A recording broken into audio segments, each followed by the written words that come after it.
Hey, welcome. My name is Jeff Harrison, along with. Leslie Spohr. Hey, Leslie, welcome. You are at the Bent, Twisted, and Exhausted Entrepreneur podcast. We are excited to be here again. We've been doing a series, Leslie, of those challenges that sometimes a business owner will find in their first 12 months. So if you're in that mode, it's kind of nice to go through this. Today is the fifth in the series of 5, and we call it the Managing Growth and Scaling Too Fast. Leslie, you've probably never seen anybody grow too fast and implode, have you? Oh, many times, many times, unfortunately. People don't look at their business from an aggregate perspective. They just sort of try to work by the seat of their pants, and that rarely works very well.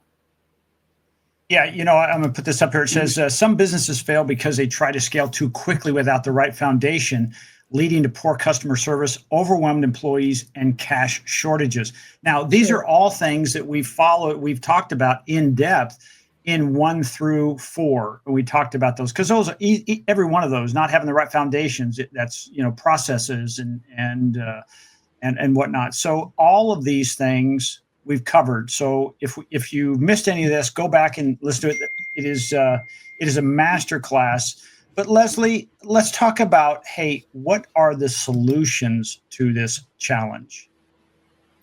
Well, one of them is to make sure that you have demand in order to grow. In other words, you may want to expand really fast and get like a big office and get fancy furniture and all this kind of stuff that is not necessary to servicing your clients or running your business. And if you don't need it, I recommend you don't get it, because there's no sense in spending the money. Money is lost opportunity cost, right? You've tied up funds into items that aren't giving you any return. So you want to very carefully review. For example, I worked out of my home office for 17 years. And it's only been the last 3 years that we've had an actual physical office. And in the beginning, I felt guilty about that. Like I wasn't a real business because I didn't have a brick and mortar space. Well, my house is brick and mortar, but the office wasn't, it didn't have a legitimate office. And in fact, after when COVID came around, it became clearly obvious that it was prudent not to have spent all that money on that space and to save all that. Plus, you can pay yourself for the office space in the house. So you don't really need to have it if you can get by with it. Now, if you're doing something where you need to deal with the public in a way where you have products and widgets and things that you're selling, obviously you're going to need some kind of a space, but you don't have to get a ginormous one. You could get by with 1,000 square feet and get started with that. And then as demand warrants and you need to add more product and more help, then you could get a bigger space. I've seen places up there on El Paseo where they have one little unit, right? And then as they grow, they expand into 2 units and then eventually into 3 units, so that they're not spending all that lease money up front. They're saving it until you have to spend it. And it was the same with us getting an office. We didn't need to get one until we got so big that we had to have it. So that's why we saved all that money for all those years. There's just no need to invest in space or I can't think of what I'm trying to say, like assets. There's no reason to invest in assets for your business until you need them. I'm gonna kind of throw a little bit of a curve in there, because I think another option might be this: is ask yourself, are you servicing customers at their place of business or their home, or are they actually coming to you? In other words, do you need a storefront? If you don't need that, there is a cool solution. And if you've heard of a company called WeWork, there are basically here in the Coachella Valley, there are several places where you can say, hey, I can rent an office space, and it's really not an office space. You might get 6 or 8 hours a month for like $200. And so that way, if let's say, for instance, I had to meet Leslie, she's a potential new customer, I could actually have her come to that location and I could have an office for $10 an hour or $15 an hour. And if there were many people, I could then rent out the conference room and maybe for $25 an hour and have the appearance and the convenience of an office without all that extra overhead. And maybe I only have a couple hundred bucks a month in there. And the nice thing about that is it gives me a physical address to say, yes, this is my business address. And in some cases, it'll also let you have someone answer your phone. So those are some options. That was something for me, Leslie, that I looked at and said, I had an office for several years and I thought it would be nice because I had a couple little vignettes in there where people would come in, I would film them. But then I realized that was really cool. But 99% of the time, I was actually going to the place of business Right. and filming them in their location. And one day I met my landlord and I said, I haven't been here in 6 months. I think I'm going to end my location. It was a vanity thing for me to say, yes, I have an office. It doesn't matter. So think about that. Hey, am I actually servicing people in my place of business? Because there's a lot of different options than having a big office space that you could still feel like you have an office. And then when you do Right. have customers come in. So that's just another option. Right. I agree 100%. For us, when we got our office space, it isn't so much that we have clients who come there as it is that we need a place for deliveries because clients send us stuff all the time, for mail, for supplies, where the employees can go work if they have a day where they want to just do paperwork, but it's all digital paperwork stuff. There's a couple extra desks in there. It's a very small location. I mean, 3 people barely fit in there, but there's a conference room right behind our area. So when we need to all get together, we can use the conference room. So we don't have to have a great big airy space. Most of the time, there's just one person in there, the office manager. So it's perfect for what we need. And I think that you need to look at that. My office at home was also perfect, which is where I'm at right now. This is my home office. And it was perfect for many, many, many years. But eventually we just we had too many, we got more employees, we had more people in and out, it started to disrupt my family life. So, eventually you get to the point where you've grown enough that you need to do something about it. Excuse me. Yeah, I think it's exactly what it says. Grow methodically, only scale when demand justifies it. As Leslie said, she did her business out of her home for 17 years. And she could have easily, at any of these points, done it someplace else, but it didn't justify it. And she had the systems in place to handle it. Like I know that you would accept packages, you would have meetings now and then with your staff, and that would work around the kitchen table. But then it was like, hey, you got too many people. It justified it. So before you grow, do it methodically and make sure you're ready for it. The next one is hire smart. Bring people in who align with your mission and can grow with the company. Let's talk about that, Leslie, because I have personally been in a situation where I have brought in, other people, and it just hasn't worked out. What do we want to look out for there? Oh my gosh, we went through a terrible period of time where we had so much turnover. And we had to figure out what was causing that. Part of it was we were hiring the wrong people. Part of that was we had some incorrect people or less talented people in leadership roles than we should have had. But one of the things I would like to talk about this before I talk about hiring smart is that, although it all ties together, when I started my company, I didn't start it to do the work myself. Most people do. Most people start a business, they hang a shingle, they're out there doing the work every day, which makes growth even more complicated. And we can talk about that in a second when you're the only person doing the work. But for me, the minute I got a client, I hired somebody. Now, that's insane and backwards from what most people do, but I was trying to create a company and I wanted that hierarchy because we sell a service, we sell time. And so the kiss of death when you sell time is for somebody to say to you, you're like family to me. right? Because then they want favors. They don't want you to charge them for time. Whereas if I put somebody between me and them, that was actually the employee, then the client was aware that that person had to be paid. And they were more conscious of what they asked for and how they went about doing things.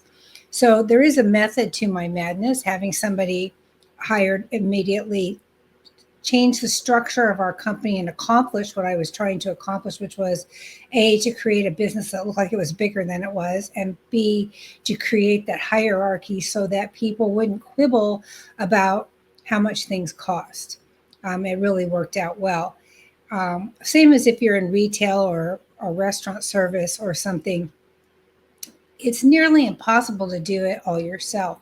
But when you go to hire somebody, what do you look for, right? What is hiring smart, right? So for me, I happen to know after years of trial and error that hiring people from academia is a good background for me to have for people. Hiring people who have a banking or financial background is also good because we have lots of policies and procedures, which is one of the things you need for growth. And you need people that are willing to follow them. You need people that are rules followers. I do. If you're running an art studio, maybe you need people that are more creative and can better help people. Or if you're doing a yoga studio or something like that, you need people that are creative and physical and have different skills. Whereas for what we need people that are customer service focused and rule followers and able to multitask. You, for example, as I know you do, you need technical expertise, people that understand technical skill or have a technical skill set and stay up with current technology, because that's really important for what you do, correct? I would think you would agree with that. Yes.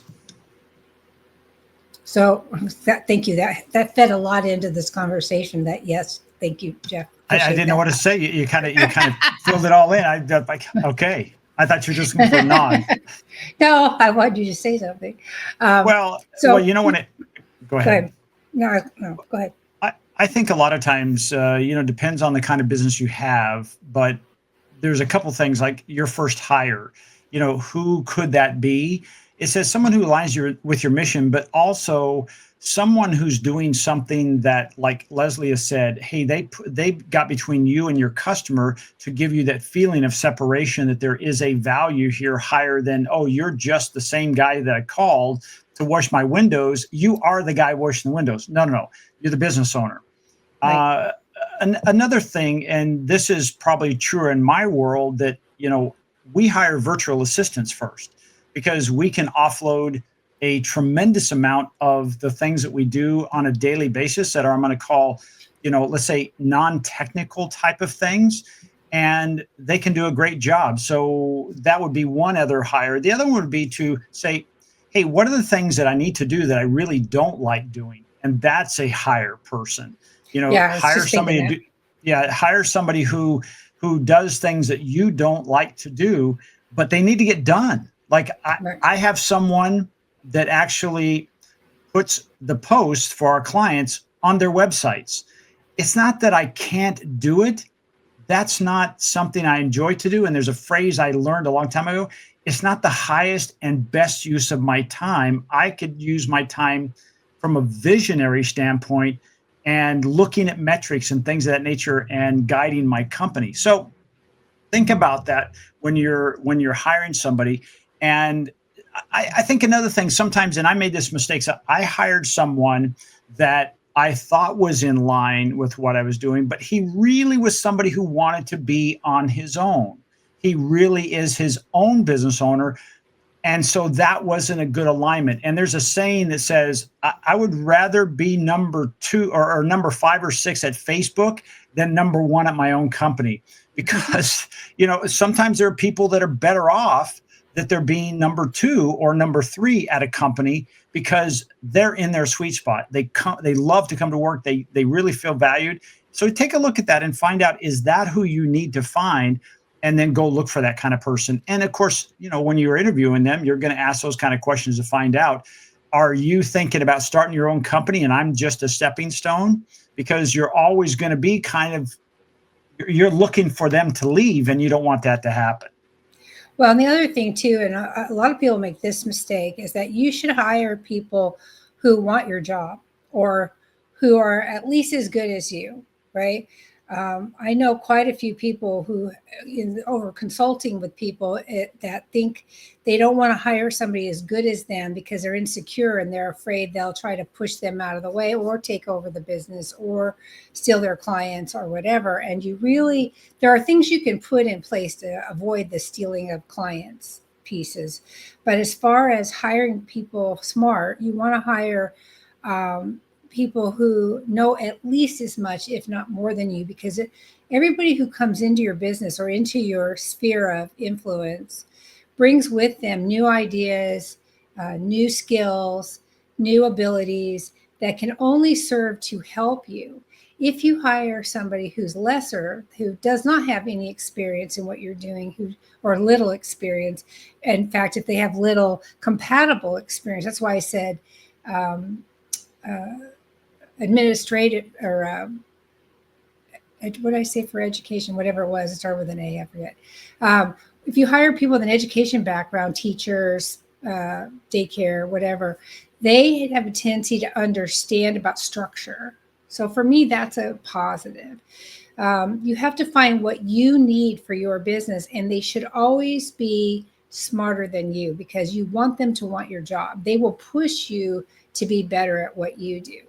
And so now there are A, B, and C players. There always have been. And A players can be a pain in the rear because they are like fighting you on every single thing. That's good if you can control it and you can grow from it. But everybody needs some amount of C players. Those people who come in, they do their job, they're solid, they're dependable. You can rely on them.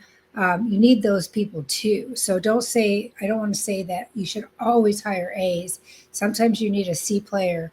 In fact, always you need some C players in your business.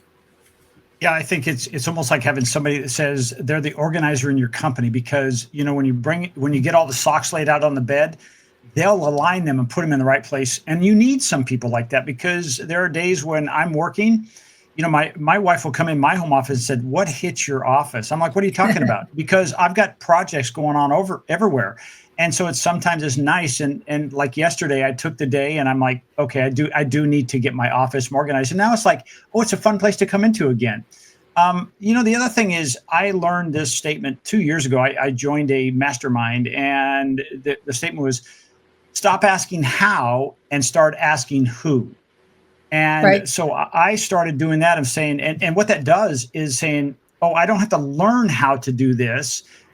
And this is a tough one, because if you think I have to find the time to learn how to do that and keep my company running, that's a challenge. And sometimes, me included, I'll resist wanting to go down that road. I say, well, I'll just wait, when I really need to jump on that opportunity right now. So now what I do is said, if this is what I want to do, I'll give you a perfect example.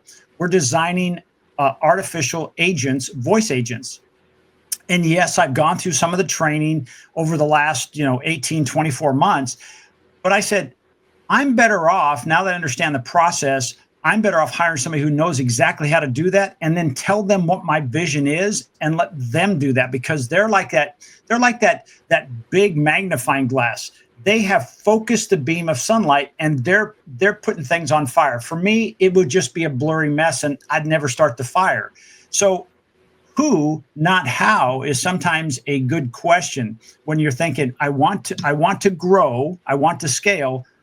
Who do I want to hire to do that? Not how, right? And that might actually help you spot that purple cow, if you will, that stands out and says, "Hey, I need my C player now."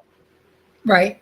Yeah, it's challenging. Learning how to hire well is definitely a big challenge. I see the best of everybody. In fact, to the point where sometimes the best isn't really there, but I see it anyway. I think they call that codependence. I'm not quite sure, but I always see potential and positivity out of everybody I meet. And sometimes they're not always that way. And I'll tell you, one of the things that you have to honor in this hiring process that's critical is that you trust your instincts. I was terrible about trusting my instincts because I will give people the benefit of the doubt and keep trying to help them and say, oh, I know they can do this. And so I'm going to keep doing training and education and trying to help them be successful. And some people just can't. Some people are not a good fit for your organization. You have to cut the ties. And it's tough to do. It's really tough for me. I keep people way longer than I should. And I'm trying to learn how to do that still to this day. But you will learn over time who works the best for your type of business. You know, if you can get by with teenagers learning their first job and learning how to be part of a team and wanting to make some money and learn their value in the world, great for you. I have to have older, more mature people who understand how homes work and how they and can be trusted alone in people's property and work with little supervision. So you have different facets of what you need out of your employees. And one of the biggest things is trusting your instincts because, like I said, I've been horrible at that. I finally started delegating that to somebody else because I can't trust myself to not think, oh, this is a good person when they're really not. You know what I mean? I'll give you an example. In my world, we use video editors, and we from around the world. So just recently, my number two, Melissa, said, "Hey, this particular person is just not working out anymore," and so I've really delegated to her to determine, because she's in the bunker with them. She's going hand to hand, so she knows when it's time. Like, hey, these people aren't working. She'll let me know. I'll go out and hire somebody. This is what I do. When it comes to video, what I'll do is I will usually hire between 3 and 5 people to do one project, and I'll send that out, and then we'll review how well that project was done based on our directions that we give them. And we have a very specific process of how we do things. And then we'll get together and say, which ones did we like? Were they easy to work with? And then we'll hire somebody, keeping those other people, if they were still, hey, they were really good, you know, they were B's and C's, if you will. We kept them at like a good relationship with them, but we hired the A's, and then she'll manage those people. So I don't trust myself anymore because I'm the same way. I'm like, let's just make this work out.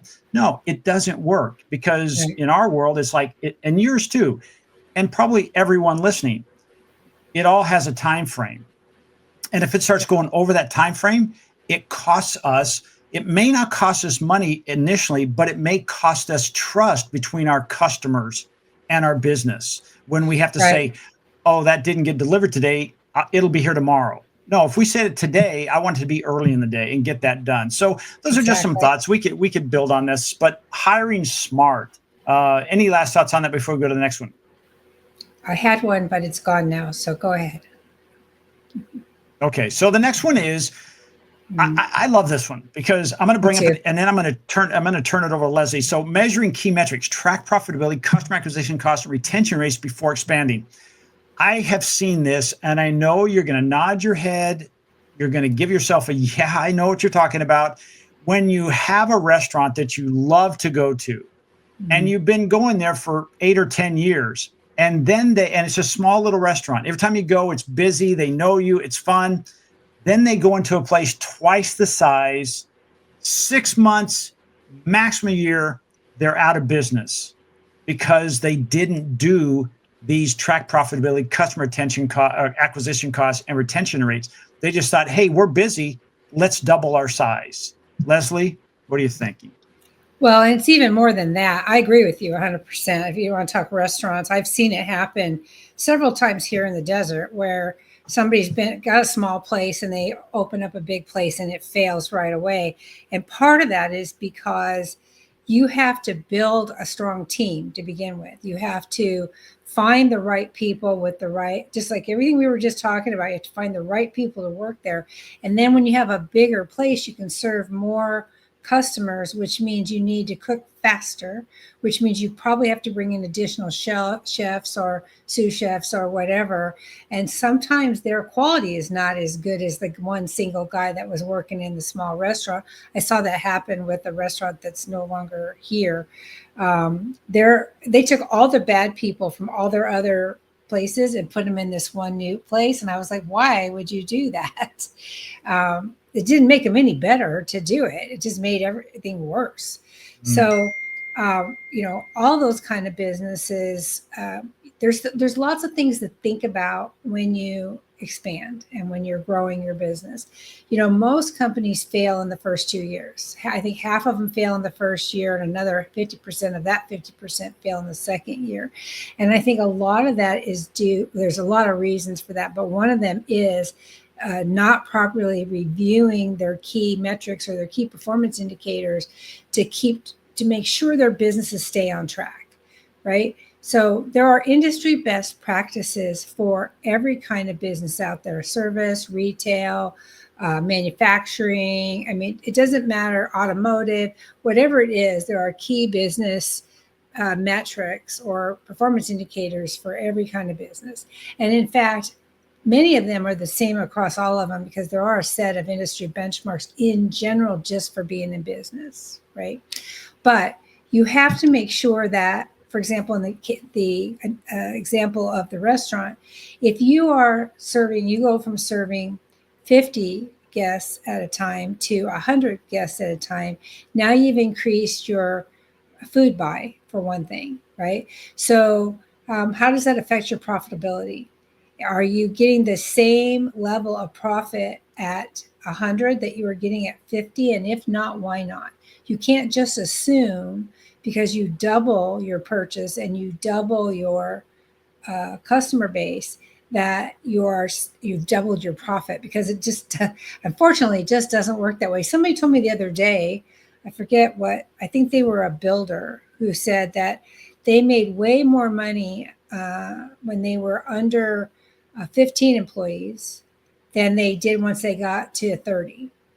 That the smaller they were, the more profit they made, because the faster they were able to move, the better their customer service, the more control they had over how all the operations worked, right? Because once you start getting big, you cannot possibly manage everything. So you got to check your profitability, like you said. And then how much does it cost to get a customer? For me, hiring somebody I know costs me about $2,000. I can't hire somebody and train them for less than $2,000. So if they don't work out, it's a huge hit, right? Same goes for customers. How much advertising do you have to put out there to bring in a new customer? How many menu items? I'm sticking with the restaurant analogy. If you want to add more customers, do you want to appeal to a broader base? So you add more different things. Look at Sherman's Deli. Have you seen the size of their menu?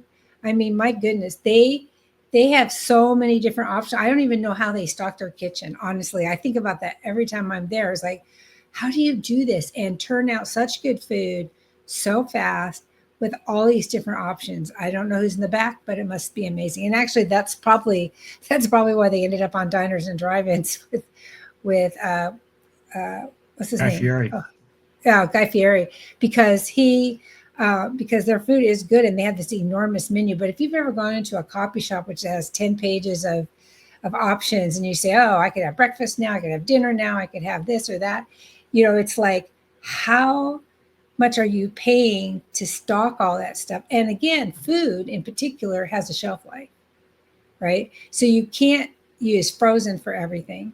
You have to have fresh. And so how do you calculate how much of that do you need? And say you want to expand your client base and you want to offer Mexican food and Indian food at the same time, completely different ingredients. How much is that going to cost for you, right?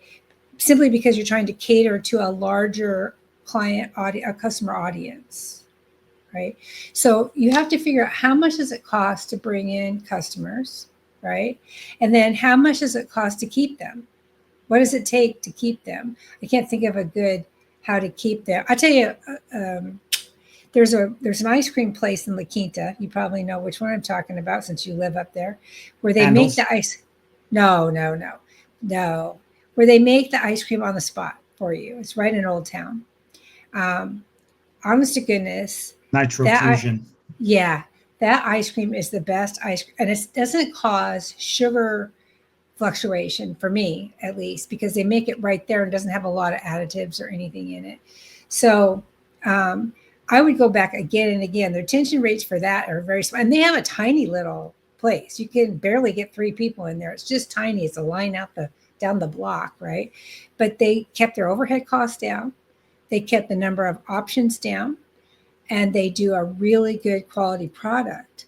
So they can track their profitability easily, right?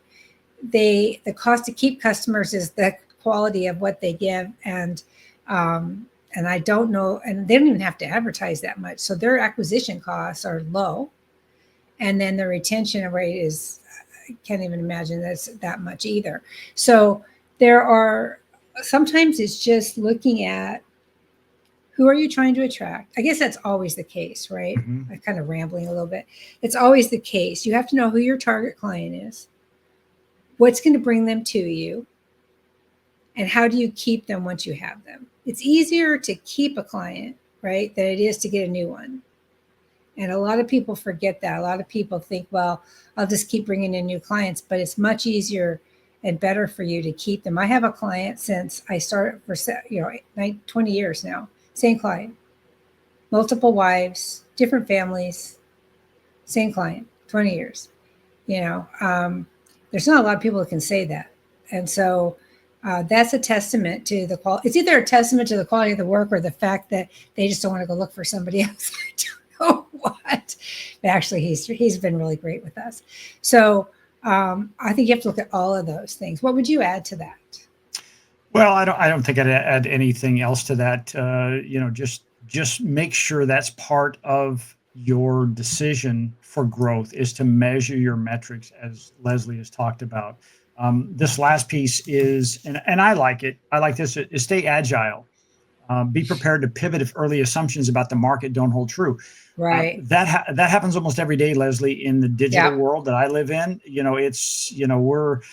We're in chat GPT 1 minute, then here comes DeepSeek. Then DeepSeek is really like, no, we can't really use that. So, just be ready to move. And I think the trick to this is to do it in such a way that your customers don't see you, because sometimes it can seem chaotic behind the scenes, but it's one of those things in the front of the scene. It looks like you still have things super under control, and let them know that, hey, their service or their product is still going to be delivered on time while you're figuring it out in the back room.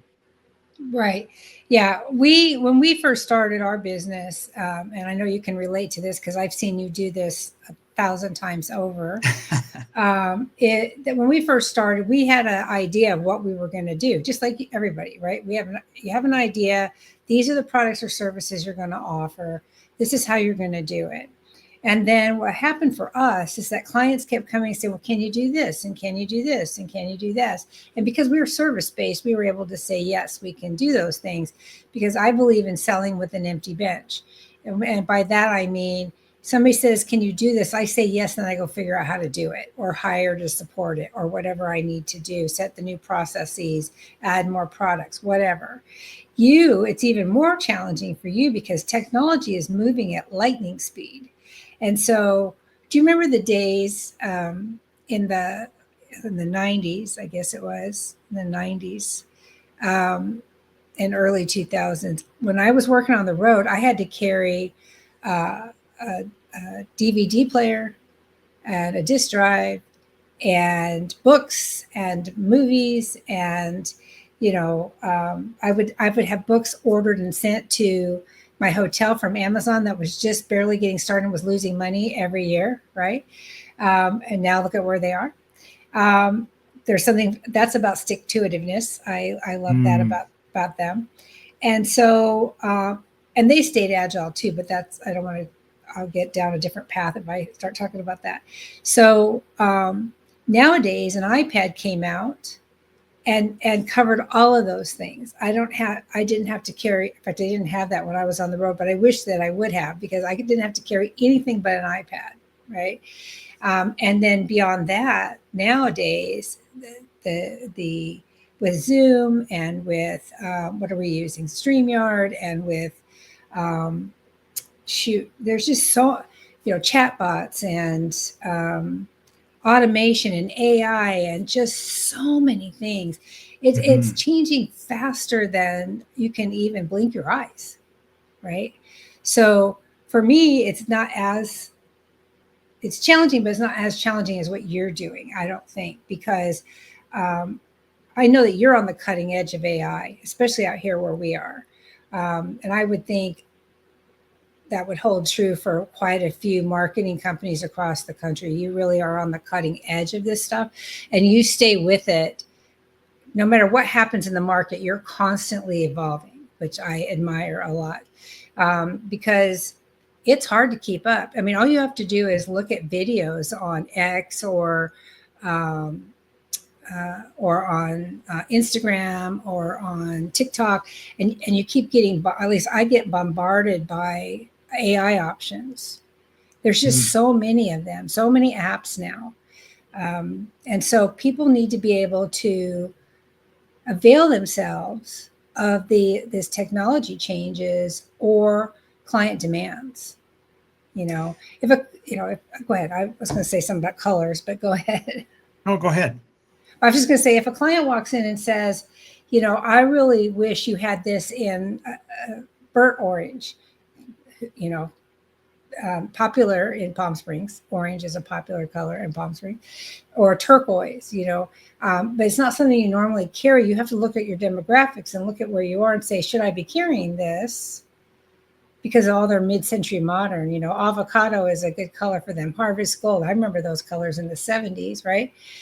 These days, they're not so popular unless you're in Palm Springs, because mid-century modern is all the rage down there. So you have to look at your market. You have to look at what your clients are asking for, and you have to monitor technology so that you can be flexible and modify your business model to keep up with the times. And that's something I know you do regularly. Yeah, I think one piece, and I'll end with this on my side, is, things are changing all the time. And so there was a point where I was absolutely, I'll be honest, overwhelmed because of the changes. And then I asked myself the question that said, okay, if I'm in the game for the next 10 years, what's not going to change? And that's when I understood Good that, question. yeah, that human behavior is not changed. So if you go back to the beginning of any kind of marketing, there's a human behavior we all have, and we want to feel good about our decision making. So for me, is I chose to say, am I on a human behavior platform that's not changing?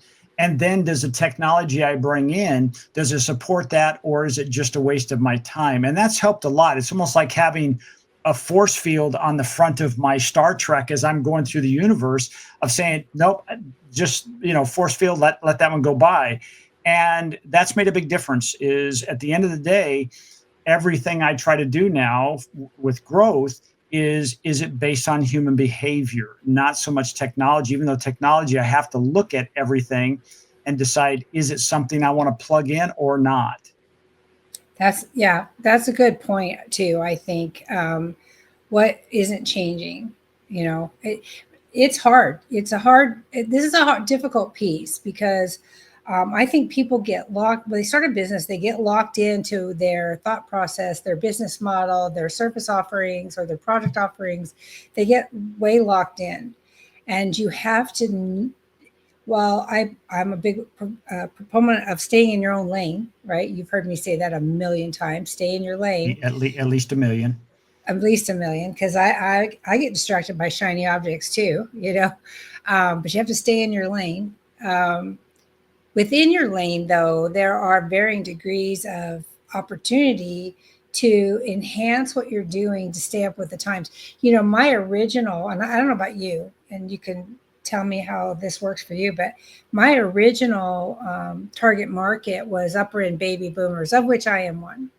Now it's been 20 years, and so I'm just at my late 60s. So I'm not as old, but a lot of my baby boomers are in their 80s and their 90s. And so now I realized I have to change my target market, because a lot of the people I catered to previously aren't in the market for this, what we offer, right? They're looking for more in-home support. They're looking for daily care, more convalescent care, which we don't provide.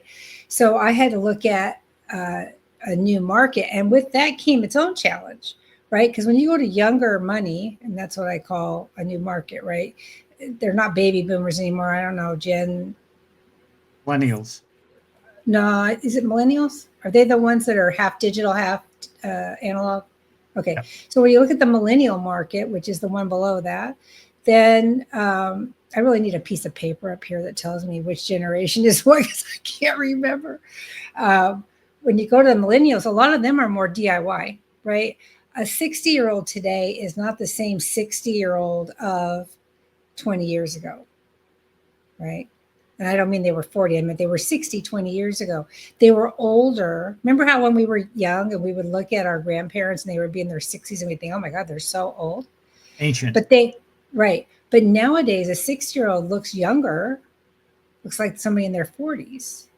And it's not just plastic surgery, although who's against a little enhancement now and then? But it's just we're staying younger longer, better health care, better nutrients, better whatever. And interestingly, my daughter said to me, who is also a millennial, she's 46, almost next week.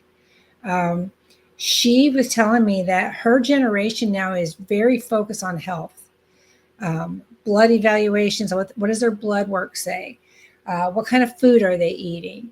How can they nourish their bodies better? They're very, very focused on health. That's an interesting piece of information to know. If you're in the healthcare industry, you need to know that so that you can leverage it for marketing purposes, right?